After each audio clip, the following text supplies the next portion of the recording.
Hello guys, ഇന്ന് ഞാൻ നിങ്ങൾക്കൊരു സാധനം കാട്ടിത്തരാം. കേൾപ്പിച്ചു തരാം. ഇത് കേൾക്കാനുള്ള സാധനം. നിങ്ങൾ കുറേ പേരൊക്കെ കേട്ടിട്ടുണ്ടാവും. ഇവിടെയുള്ള എല്ലാ വീടുകളിലും ഇത് വെറും സ്വാഭാവികമാണ് ഗൈസ്. പലതരം ഒച്ചകളിലും പലതരം സെക്ഷനിലുമായിട്ട് കേൾക്കാൻ പറ്റും. നിങ്ങളത് കേൾക്കുന്നുണ്ടോ? സൂക്ഷിച്ച് കേൾക്കണം ഗൈസ്, വളരെയധികം സൂക്ഷിച്ചു.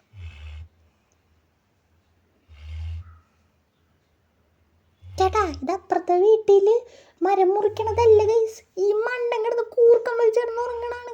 ഇതിനൊക്കെ വിശ്വസിച്ചിട്ടാണ് നമ്മൾ ഉള്ളിൽ കയറി കിടന്നുറങ്ങണേ. ഒരു കള്ളനെങ്ങാനും വന്നിട്ടുണ്ടെന്നുണ്ടെങ്കിൽ ഇവൻ പറയും, ചേട്ടൻ എന്താണെന്ന് വെച്ചാൽ ഉള്ളിൽ പോയിട്ട് എടുത്തു, ഞാനൊന്ന് ഉറങ്ങിയിട്ട് വരാമെന്ന്. ഇവനായൻ്റെ പേരിൽ ചിലപ്പോൾ അയാൾക്ക് പോയിട്ട് എണീറ്റ് പോയിട്ട് സ്ഥലവും കാട്ടിക്കൊടുത്തിട്ട് വന്ന് കിടന്നുറങ്ങും ഗൈസ്. ഇവനൊക്കെ അങ്ങനെ ഉണ്ടാവുള്ളൂ. ഇവനൊക്കെ വിശ്വസിച്ചിട്ടാണ് ഞാനിവന് പാലും മുട്ടയൊക്കെ കൊടുത്ത് വളർത്തണേ.